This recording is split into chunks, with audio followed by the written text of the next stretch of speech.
I'm the Reverend Canon Ellen Ekevag, and I'm just so glad we're going to be able to do this despite, weather and pandemics and that kind of thing. We're gonna, for today, what we're gonna do, let me just share my screen real fast. Share. I want to start video, but okay. If everyone could sort of try to mute themselves, unless we're going to do some discussion time, that would be super helpful. We're going to begin with prayer, which is not on the agenda, but that's where we're going to begin today. And then Bishop Bonnie Perry is going to do a presentation about the church moving forward. We are going to take breaks in between each of these presentations, just to let you guys know. So after that, we'll have a little personal needs break, and then I'm going to come back and I'm going to talk about basic assumptions about vestries and bishops committee and best practices. So we're going to take a break. And then Canon Joanne Hardy is going to do a presentation on when to contact the bishop's office. Break.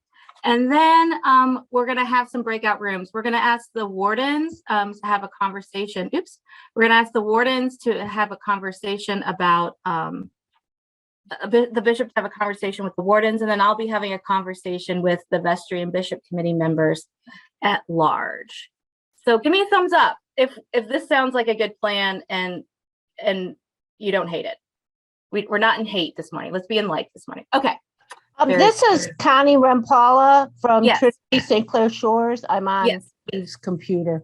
Okay. Just want to let you know, I have to, and any of the other vestry members that may join me from Trinity, we have to leave at 10:30. We have, something else going on here. So, yeah.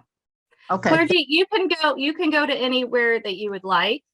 And we'll go over that when we get there too. So I'm going to be your cruise director today. I'm not going to let anybody fall off the ship. I will show you where the emergency exits are. People are probably, I know this is a Saturday and that everyone has lives. People are going to come in and out, and that's okay. This is an adult learning environment. So I invite you to take care of your personal needs and do what you need to do. But I'm just so thankful that we have this time together this morning. Let's begin with prayer. And here's what we're going to do. I'm going to begin with a little piece from Psalm 139.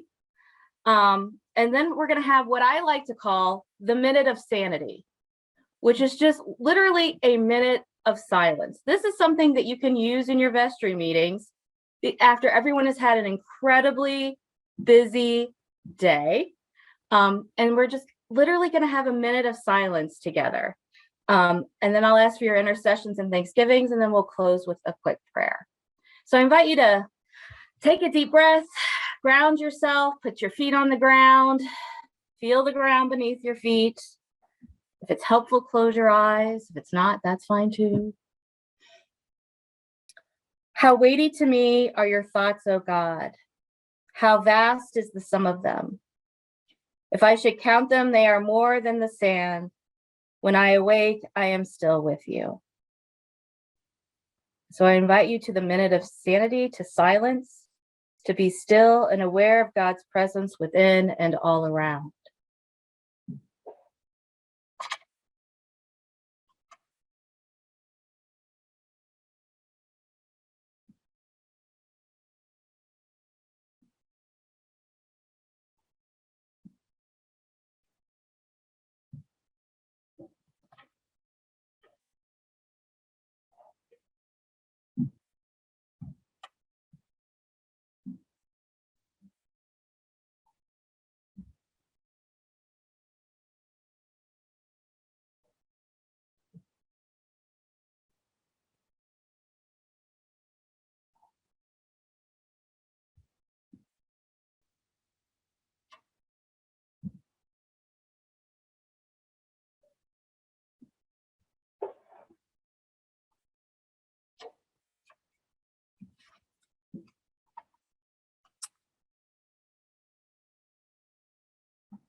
I invite your prayers of intercession and thanksgiving, either silently or aloud, for this day, for those things that lay on our hearts, for the people who need our prayers, for the blessings we've been given.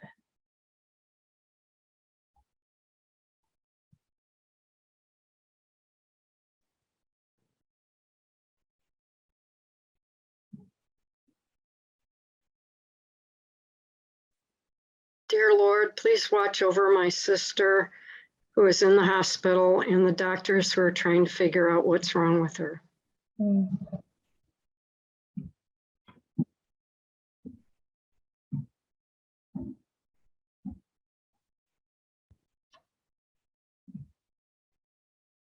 On our hearts and on our houses, the blessing of God. In our comings and in our goings, the peace of God. In our lives and in our seeking, the love of God. At our ends and new beginnings, the arms of God to welcome us and bring us home. Amen. Okay, I'm excited about today. First up, we have the Bishop, Bonnie Perry, to present the church moving forward. So I'm going to remove my spotlight and put her on a spotlight. Or Adrian, if you can help me do that, that would be great. Hi, friends.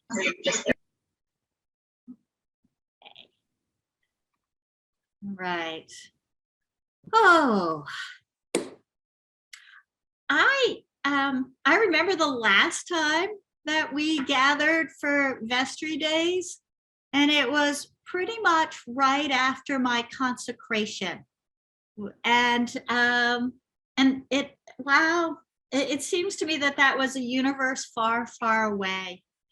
But yet, so here we are.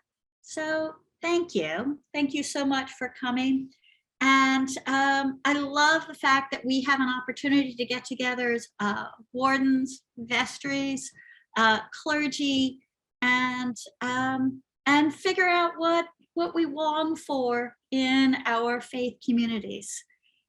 One passion of mine in the midst of everything that I care about, something that is so deep in my core, is congregational vitality. I've served 4 congregations in 2 different dioceses, and it is the thing that continually I go back to that makes me so happy. And it is the thing I long for all of us to have, communities of faith that are vital and relevant. So I've got some thoughts. I know you're surprised, but I have some thoughts, some principles on what makes for congregational vitality. So faith, authenticity, connectivity, and whimsy. And I want to talk about these 4 principles and how it is that we can use these to make our congregations matter, and how it is we're using these to embody Jesus's hope for our world. So my first thing is, friends, faith is a verb. So the way I think about this, and go on to the next slide there, Adrian. The way I think about this is, if you remember in the beginning of Mark's gospel, first chapter, Jesus walks up to these folks and he says, "Hey, follow me and I'll make you fish for people." And so they let go of their nets, right? And they start following him. And I remember reading that and thinking, well, how in God's name does that happen? How does someone just say, oh, okay, let me just stop and go and be with you? And I was like, how do they suddenly believe? And what I'm wondering about is, did they suddenly just believe completely, or was it more gradual? And that over the years, what I have come to believe is that faith is not something that's just sort of a fait accompli, but rather faith is much more akin to a muscle. And sometimes you just have to step out and use it and begin to develop it, like we might work our biceps. So the picture here, go back, Adrian. Thank you. The picture here is one of me representing all of you and distributing groceries. And this was right when, not long after the pandemic began, and we realized that so many of our neighbors had lost their jobs and there was a real rise in food insecurity. So we decided as a diocesan community to do something about it. And we challenged ourselves to try to raise $200,000 to buy food for all of the food pantries in every county in our diocese, right? And we didn't necessarily know if we were going to be able to do this, but we just decided, what the heck, we were going to step out and try to do it. And kind of like those early apostles did when they just let go of their nets and they started walking. And what I would want to remind us about is we raised $224,000 to feed hungry people in our diocese in South Central and Southeast Michigan. And we did this by raising this money and then making sure it was distributed to the places that resourced all the food pantries.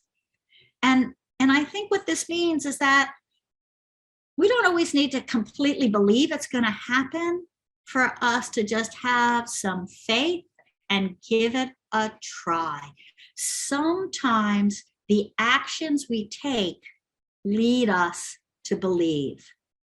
Right? Sometimes the actions we take lead us to believe. And that's my sense is faith is a verb. And I think congregations who are going to be relevant are going to be communities who will take action, who will take risks, who will step out in faith and live out what we claim to believe. So think about, as we're going through, what might be some of those actions that your community of faith would be doing, right? So by way of more thoughts on this, next slide there, Adrian. Faith is a verb, as I said, where we're addressing a hurt and offering a hope. This is a picture of a number of Afghan refugees in Dearborn, I think Dearborn Heights. And we've got a number of our congregations who are beginning to work with these folks, some 200 or so, who have come here from Afghanistan, like needing our assistance. And last weekend, I was at St. John's in Plymouth, and I was chatting with a woman there, and she said to me, Bishop, I was born for this ministry. And I was like, oh, she said, no, you don't understand. I was born for this ministry because what they're doing is they're changing. They've got a house on their property that was a rectory that they made into a youth center, and they're converting it back to a place where a family could live hopefully for an Afghan family who are refugees. And she said, because I grew up and my family welcomed a family from Hungary, and we were deeply involved in this refugee family's life. My father became best friends with the father and husband in that family. And she said, this is in my soul, and this is something we can do. And they're not exactly sure how it's all going to work. But what I do know is that they have decided to take some action. And so they're working on this building. They're partnering with the local Presbyterian congregation. There's another one in the neighborhood. And I don't know exactly where it's going to go, but they're taking the steps to address a hurt and offering hope in our world. And it comes not from the outside of, oh, somebody said we should do this, but here's this woman saying to me, no, I've actually been waiting my entire life to do this. I was born to do this. I'm like, oh, that matters. So what I'd love for you to do is take a minute and think of, and put in the chat how your congregation might be addressing a hurt and offering hope in our world.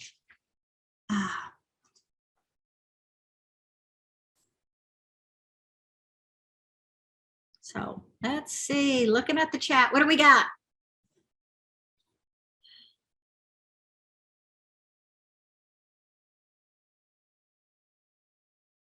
Food pantry. There you go, Ann. Thank you. What else?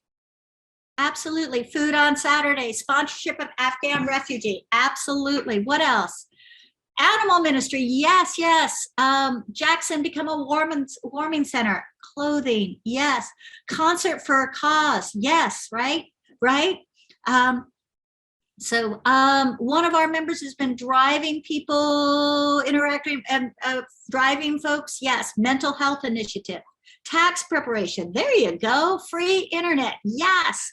Paper goods. Yeah, because as we know, friends, if you get a link card, you're not able to purchase anything that's not food. Knitting scarves, food for, yes, absolutely. Free community breakfast, Pontiac. Yes. Mission ministry, food pantry. Yes. Laundry supplies. Absolutely. Right. Yep. Working at the domestic violence shelter. Yep. Yep. Yep. Sleeping pads, backpacks. Yep. Yep. Dexter, furnishing an apartment, right? For new homes, right? For the those who are financially insecure. Yep. And, you know, Dexter also will lovely work with retiring medical debt. Yep. This is what I'm talking about, friends, is how we do this and how we continue to be thinking about what are the hurts in the world and how can we, what's the gospel response to that? And for our vestry friends, the vestry doesn't have to do this, but the vestry has to support it, supporting people living with dementia. Yes, yes, yes, right? The vestry has to support it. Pay attention to it. You're not just a liaison to it, but you're finding folks on the vestry who have a passion about it and who are connecting with it. And then reminding other people on the vestry, how do we use time and financial and physical resources to address this issue? That's the role of a governing body with this. Don't have to do it, but how are we supporting it? All right, so keep that in mind. I also think that, as I said, faith is a verb. And if faith is a verb, then prayer is the business of church. Prayer is the business of church. We get a lovely photo here from St. Patrick's in Madison Heights. Now, and this may horrify some of y'all, but in my previous contexts, we would begin our vestry meetings with Bible study and prayer. And I know many, many of us do that. And our Bible study and prayer was an hour, which did mean for longer vestry meetings.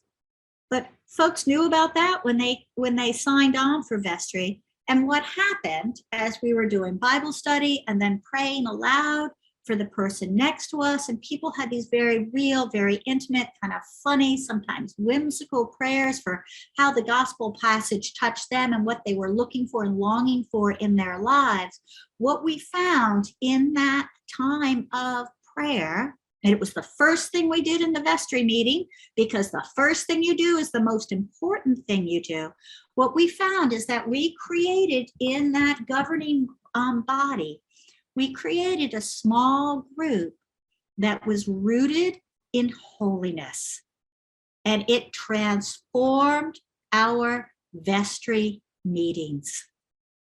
And some folks would say, oh my God, you can't do that, right? It's a business meeting. And this is where I go back to again saying, friends, prayer is the business of church. If it's a church business meeting, then prayer has to be integral. Now, I know in the world of Zoom that we're not going to have a 2.5-hour vestry meeting and still have anyone liking each other. I get that, right? That's why we have plenty of breaks today, lots of breaks. But what if we were to say that part of our vestry norms would be that in addition to the monthly vestry meeting, that we would commit to a monthly Bible study and prayer meeting for the Vestry members. To say, this is how we base our work together as leaders in this church. And I'm not going to say that we had overly pious people, but we did have people thirsting and longing, as all of us are, I believe, longing for holiness to just seep into our life. And what if part of the things we did with our Vestry gatherings, what if we made that seeping and being imbued with holiness, suffusing all that we're doing? Because friends, faith is a verb and prayer is the business of church. All right, so let's go to the next slide, if we would. Authenticity, being completely true to who God is calling and creating us to be. So let me tell you a little bit about this photo. That's my family. My dad, my niece, and my baby sister. I like to call her my little sister. She's 5'10". Yeah, I understand that. So my sister Leah. And this was, I was celebrating, it's a picture of me celebrating my 25th anniversary at All Saints, where I was the rector, and it was my 25th year there. And we had a big do, and my father and sister had flown in. And the reason I'm looking so sad and verklempt is we're remembering that my mom isn't there, because my mom had died just 5 months before. And what we were remembering is, oh my God, how much Mary Jane would have gotten a kick out of this. And so in the midst of that, you can see it's a family in grief, and it's public. And I'm not inviting us as leaders, friends. I'm not inviting us to bleed all over people, but I am inviting us to be completely and utterly real. Jesus was real.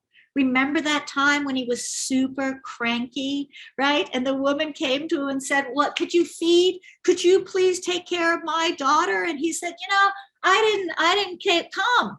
This is just Jesus having a bad day. He said, I didn't come to take care of your people. I came for the children of Israel. And she said, sir, even the dogs get the crumbs off the table. Like, boom. And you can see him almost backtrack. He's like, oh. And then he heals her daughter. There is that groundedness and authenticity of who and how we are that is always going to translate to other folks who have yet to walk through our doors, who are newly through our doors. And for any one of us, this is a place, friends, where I want us to be real.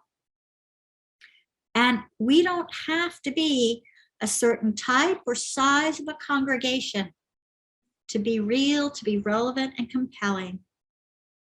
We don't need to be a certain type of Christian to be compelling and real. All we need to remember, friends, is that we are made in God's image and likeness. And God is going to use us as we are. And if nothing else, COVID has shown us that we don't need a piece of brilliantly produced, worship that gets out over the airways, flawless live stream.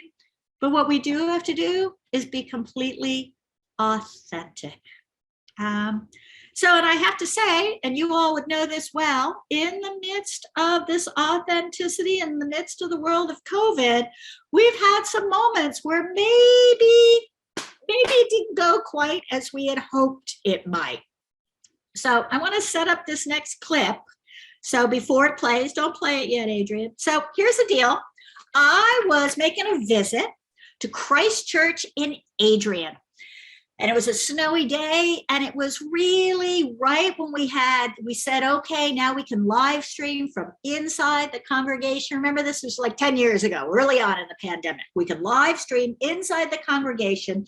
And so I go out to do a visit, and Dan and his wife, Jan, are there, and Jan's filming, and Dan is the only one there. And I go out to begin my service of worship that we're going to broadcast. So do me a favor, please laugh at this, and know that,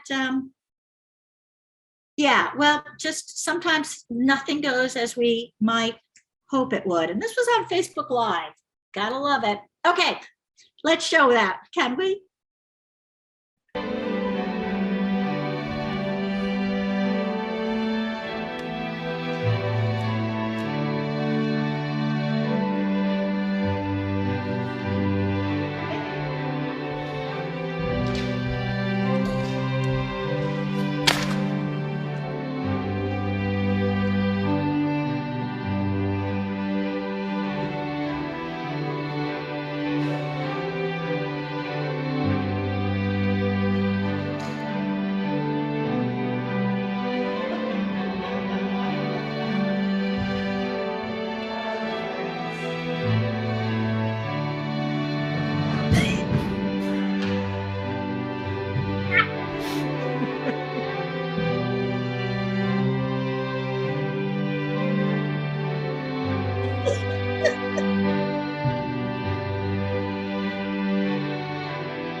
Good morning, friends, and I am hoping desperately that you can hear me.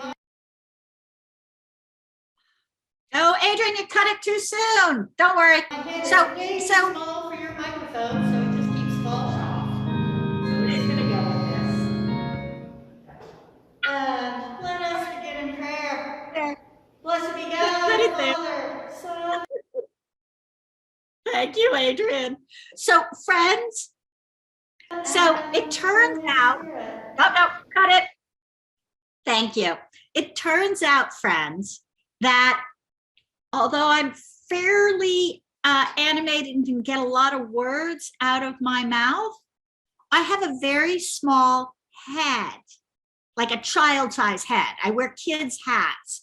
And the good folks at Christ Church had an over-the-head microphone set that went over my head, which is a little tough, I might add, with a hat, right? So I've got the miter, and then that all kind of falls off, and you could tell I had COVID hair, and so it's lost in that, and then the music keeps playing, and this, and then you may have noticed that my crozier takes a dive, and what I realized, friends, is humility is a wonderful grounding tool.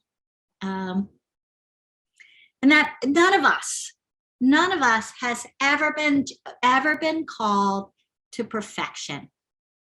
We have been called to persistence and presence, being authentically present. And I know this, that prayer was had that day. And I think Dan and Jan and I had the time of our lives. It was just a crack up. So what I'm always looking for is that our vestries are going to support that authenticity, and that we're also going to be folks who are going to support dynamic worship that reflects the community you are and the community you are in, and that this worship is going to be corporately planned right? It's not just gonna be the priest or the priest and the deacon putting this together, but that rather I'm longing for worship where lay and ordained are coming together and thinking about what we're doing with our worship, using our historic tradition, and then being very clear that that is influenced by our time and our needs as they arise. One of the things I think about in this time is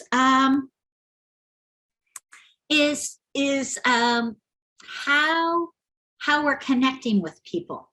And this photo we've got here, this was a crack up. This photo, you can see Gretchen Whitmer is in the bottom of that photo. She's got the green jacket on. This is when she came to worship with us on December 27th, 2021. And we had 700 people on that Zoom call as we had worship together. I preached, and then the governor offered greetings. And it was this wonderful time for the entire diocese to come together. And that's something that we haven't done before, but we're saying, okay, in this time, this is how we can do this and be authentically grounded and present in our time period. Another piece that I think about, I was at St. John's in Royal Oak the other day, and in the course of the service that was being live streamed, it was also on Zoom. And so that the sermon was recorded on Zoom, but then when we got to the prayers of the people, there's a big flat screen next to the pulpit. And then when we got to the prayers of the people, we shifted to the flat screen, and a couple led prayers of the people from their living room because they weren't able to be with us. And I think it's that kind of adaptability and connection that I'm hoping for. Adrian, let's go to the next bit here. Next slide, friend. Thank you. So, authenticity, being transparent about the decisions we're making, and when we make a big decision, to create and communicate your process and make room to think outside the box. All right, the box of the square that we've got here, you see we've got the Reverend Anthony Estes next to me, and then we have wardens from 3 different congregations. This is the inauguration of the Detroit Church Partnership, and we've got Dave and Elaine from the Cathedral Church off to the right, and then we've got Roger behind me and Juanita, Roger Meeks and Juanita Woods standing next to me from All Saints Detroit. And then we've got Rudy Marco at the end and Bruce Kahn right next to Juanita from St. Matthew's and St. Joseph's. And this is the Detroit partnership we've just put together. And what I want to talk about with this, we had a long process of figuring out how do we address the needs of our some of our predominantly African-American congregations that are without priests, right? That how can we, because of the geographic location, they're close, very close to each other, how could we make something work? And this was a 1.5 years of conversations, and eventually saying we could put 3 congregations together and have the Reverend Anthony be almost embracing his historic Wesleyan holiness background of his childhood and be a circuit rider going from one congregation to the other.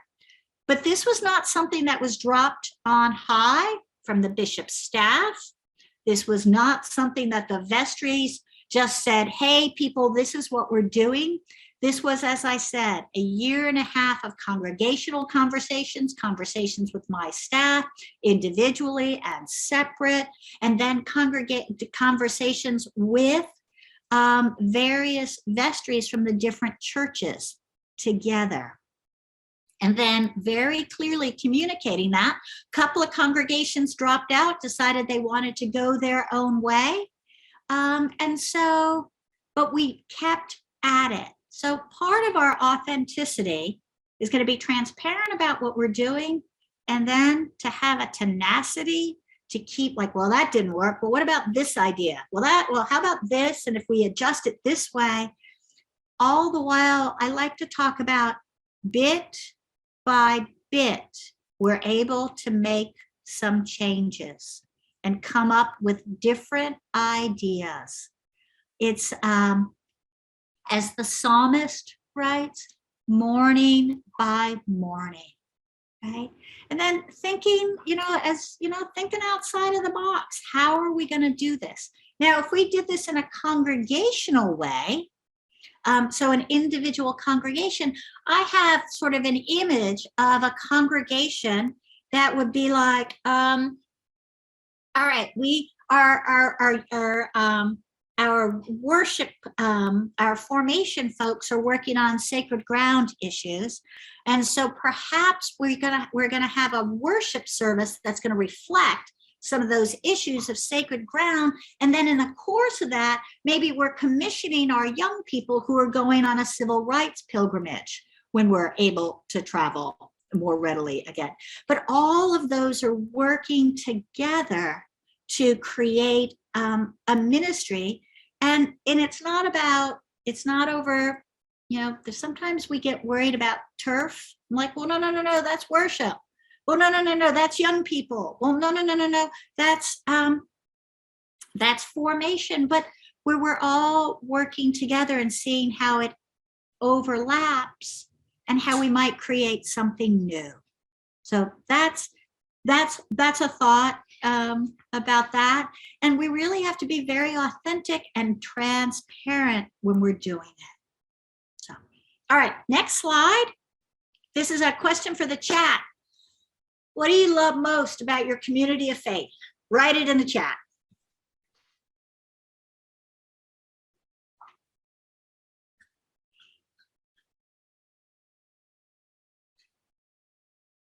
The people, right? The inclusiveness, Holy Spirit strong, a sense of belonging, the people pulling together. It's open and welcoming. It's the community, the supportive members, the love, the welcoming. They authentically themselves, we take care of each other. We love and welcome people.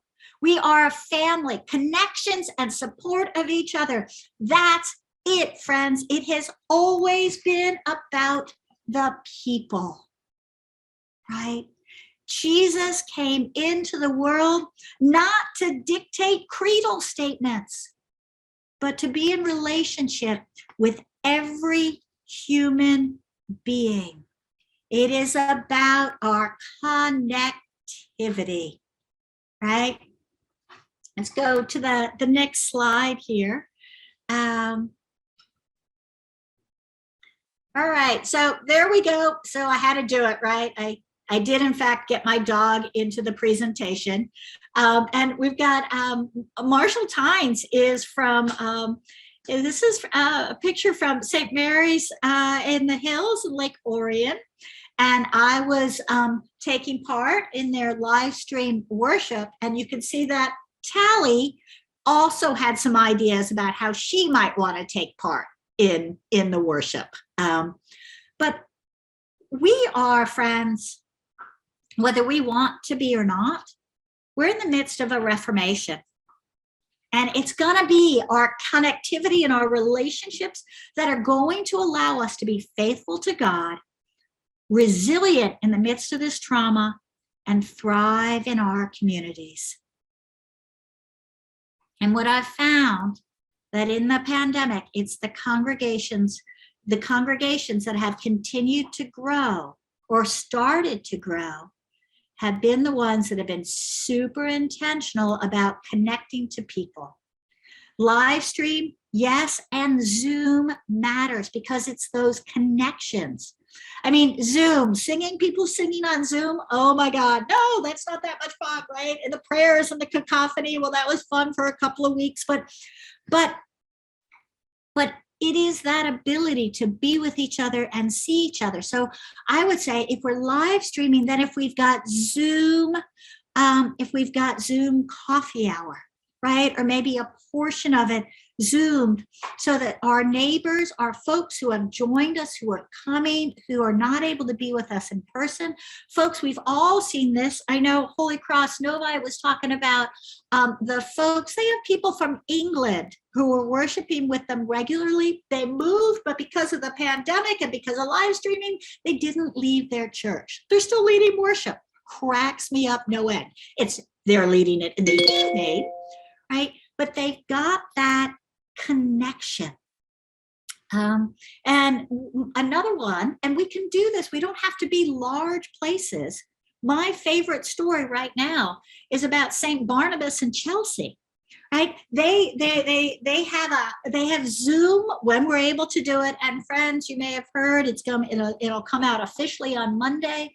We are going to let the temporary restrictions expire March 1.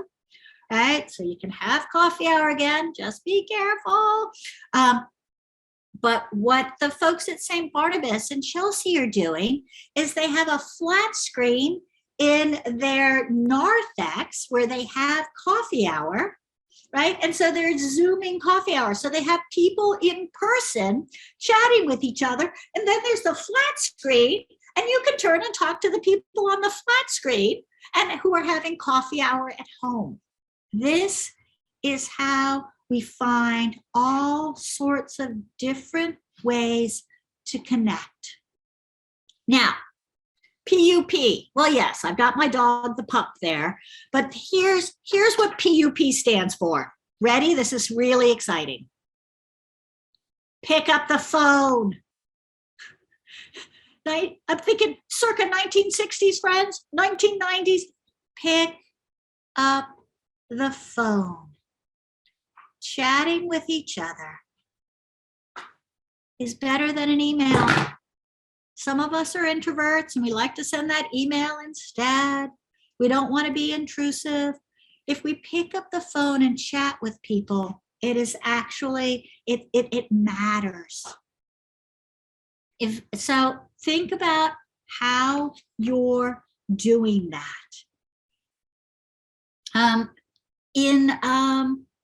Let's go to the next slide here. Connectivity, friends. Vestry's focus on relational leadership. Right? And some of this is all adopted from one of my favorite guys in the world, Ken Callahan, 12 Keys to an Effective Church. But for me, it is more vital than ever that our vestries focus on relational aspects of leading, like having that call list, calling people, right? Communicating regularly so that the congregation is updated, and being open to feedback and really listening to folks. I think this is a picture of Holy Cross Novi when I was visiting. Again, they're Zooming and live streaming. And then also, like, here you go, folks checking in with each other. Okay, how is that going? What are we doing? And what I'm really looking for is for us, for our vestries, for both lay and clergy to be doing visits, pastoral visits of sorts, and sort of a systemized pastoral lay visiting, lay and clergy. So if we go to the next slide, what I'm thinking about are folks who, and I'll explain the slide in a minute, but what I'm thinking about is, and again, in my previous life, everybody who was on the vestry made a commitment, and you knew this going in. It's like being, attending church 3 Sundays out of 5. Another one of our norms was that you had one conversation a month with someone in the congregation that you didn't know well, and that you reached out to them and you just figured and asked them, how's it going? What's going on? What are you thinking about? Right? And just literally listening and hearing. And in those conversations, never asking them to do something. This was not a conversation where you signed anybody up. You could find out that maybe they enjoyed blah, blah, blah, blah, blah, blah. And later on, you could say, hey, have you thought about the choir? But this is the type of visiting where it's not just the clergy doing it. It's not just the laity doing it, right? And it's not about people who happen to be sick. This is about getting to know people that you don't. And it actually doesn't even matter what you're talking about. What matters is the cobwebs that gets created, that web of relationships, which give a congregation connectivity and strength. And it also helps ideas percolate up. Okay, so the picture. It is in the Outer Hebrides in Scotland. That's me in the yellow helmet. And all the boats were on a big trawler going from place to place. And we had to hook the boats up, and then you had to kind of climb over the boats to get onto the Zodiac to get up on the trawler. And as you can imagine, it was a little bit of a feat. And my point is this, friends, besides the fact that I got to put a kayaking picture into a Vestry presentation, is that we couldn't do it by ourselves. Like, we had to be there for each other. And I think that's the piece, that we're doing it with and for each other. Next slide. We've got, this is a picture. I baptized the tall woman to my left. And this is at St. John's Royal Oak. I actually baptized and confirmed her. What was really fun about this is we had about, oh my goodness, it was a couple of weeks ago, they had like 20 confirmations. It was a riot. Clearly they'd been storing them up. But I asked one of the young people in the midst of the whole church, before the service, we were doing a Q&A. I said, well, tell me, how come be confirmed? And she said this, and her father said, oh my God, I couldn't even believe she said anything. She's super shy. But she said, the people of St. John's are my family, and I wanted to make a faith commitment because I wanted to be fully a part of my family. Drop the mic, friends. Wow. It's that type of connectivity that is touching our lives and their lives and the lives of people who have yet to walk through our doors. I was at St. John's in Plymouth last week, and it was super fun. There's a woman with 2 little kids who came, and she said, this is the first time we've been here in person. We've just been attending online. It's really fun to be here in person. When people who are online hear that sort of question and answer, there is this thought of, my goodness, it could be a place for me. Oh my goodness. All right, next slide. Whimsy, final principle. And there is that Leviathan, which you made for the sport of it, right? I love that line in the Psalms, right? That notion that God made a sea monster because who wouldn't want a sea monster, right? Just for the sport of it. If we get the picture, this was the Bishop's Bash. We put a bouncy house on the front of the cathedral and then had a blast. I believe you've got here we've got Canon Hardy's grandchildren tumbling down. I see Chris Yaw is at the top. He's going down face first, God bless him. And I am like next to him holding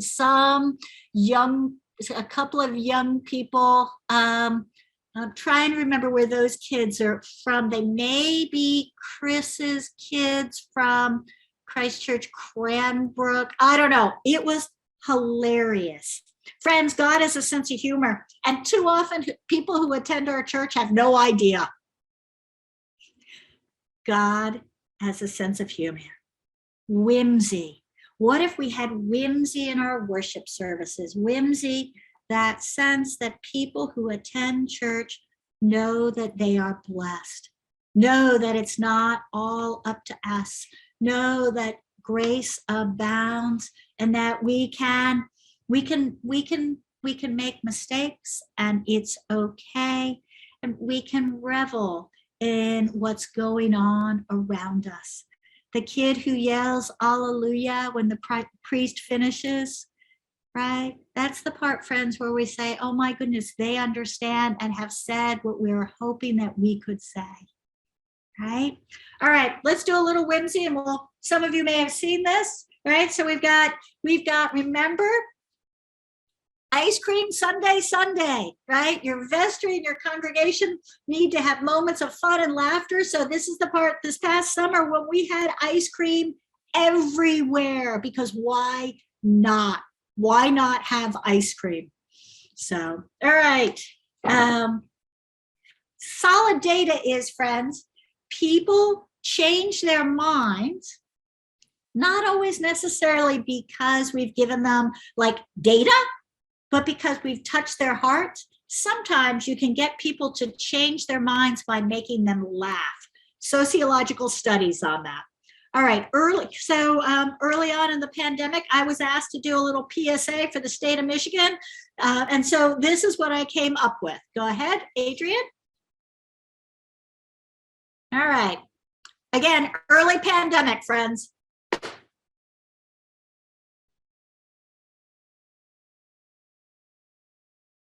Hi, my name's Bonnie Perry, and I'm the Bishop of the Episcopal Diocese of Michigan. And I've got some thoughts on how we might stop the spread of COVID-19. And I've asked some friends to help me with this. First, wash your paws.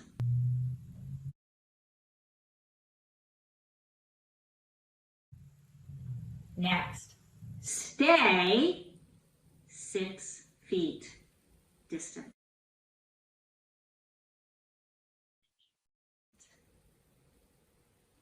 Next, wear your masks.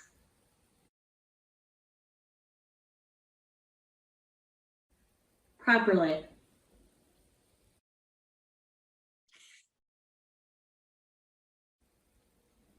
Say your prayers. Don't stop believing. We've got this, Michigan. And when the vaccine becomes available for you, take it. Get your vaccination. Be well.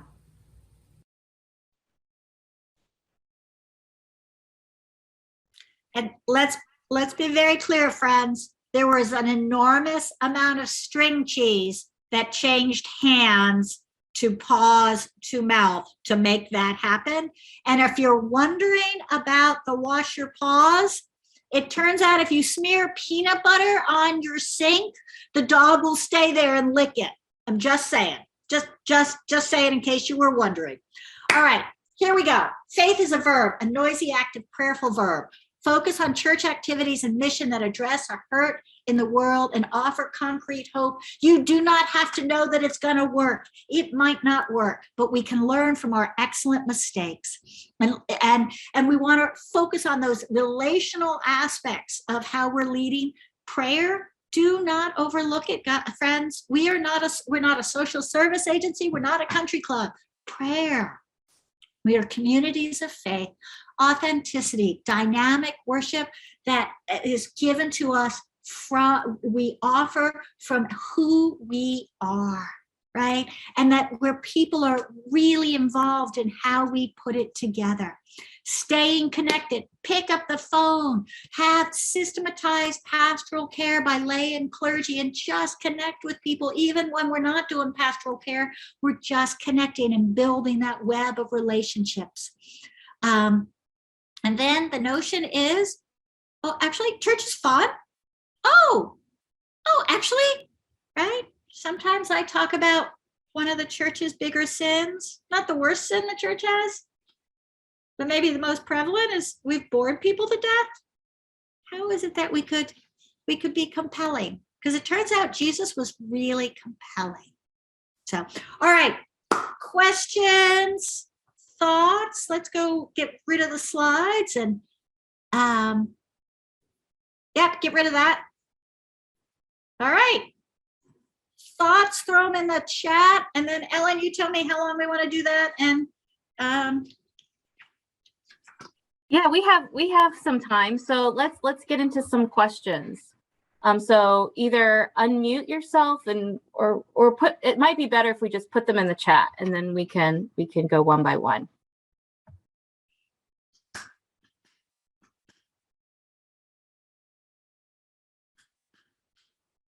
Could also be thoughts.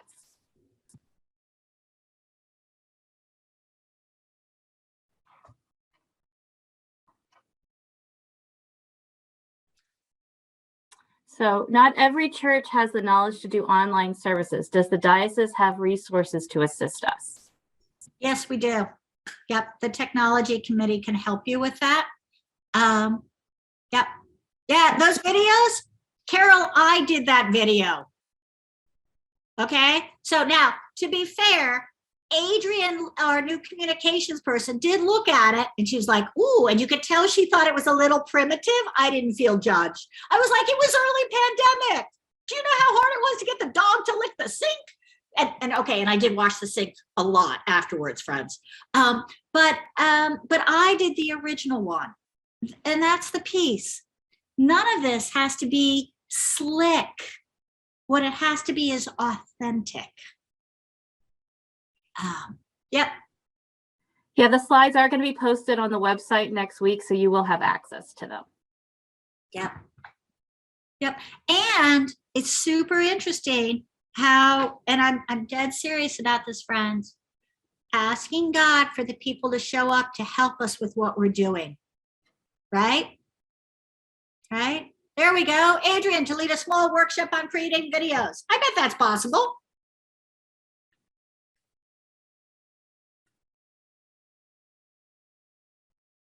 Yeah, so figuring out who the community is. You know what, Anthony? It's all three of those. It's all of those. And to not be too didactic about what's a community, right? Some of us are going to have folks who are, it's right in that neighborhood. Some of us are going to be destination congregations. Some of us are going to have both of those. Sometimes it's like all of the parents in your congregation who have 4-year-olds. Right? Sometimes it's all of the people in your congregation who have parents who are in their 80s. That's an affinity group. Sometimes it's people in the neighborhood who, and I'm thinking about Maddie Joe's, who have been participating in the monthly farmers market type things that are taking place, and that you connect with those people and say, what are your needs? What are you looking for? Right? It's gonna be any of those. Don't limit it, but find out where the passion is and where the leaders are, because that's, and be led by that. Be led by your strengths, friends. We have a question from Steve. Doesn't having online services tend to keep people out of church? Meaning they found it far more comfortable to stay home in their PJs with coffee instead of participating in congregational life. Yeah. Well, for some people, it's still really not been safe for them to come back. And I think we need to honor that. I think there are some people who have just found like that's not safe. And friends, if we have found that people enjoy having worship at home, then God bless them. We have offered them that opportunity, right? And how is it that our in-person portion of that is attracting folks? And again, I'm going to say this. I believe having some aspect of Zoom for those online worships is going to increase your connectivity rather than the pushing out of just live stream.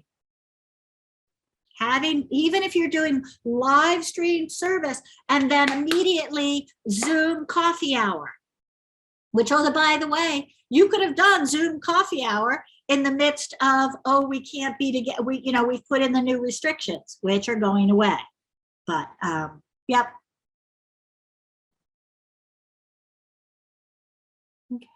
Yep, I think we can create an email group.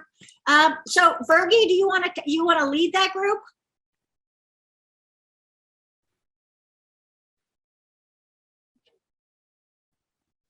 All right, so because what I'm always looking for, friends, when folks come with an idea, I'm like, find me 3 other people who care about it. Find me 3 other people who want to do this, and then let's go for it, right? All right. Yeah.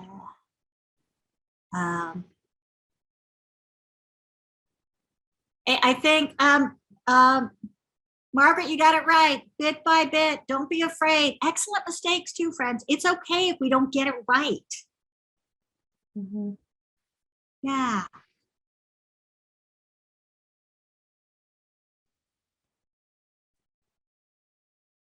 Yeah, right. There's someone first time ever they get to be there. There you go, Virgie. Way to person up. Thank you, friend. And I'll see how we can support you with that.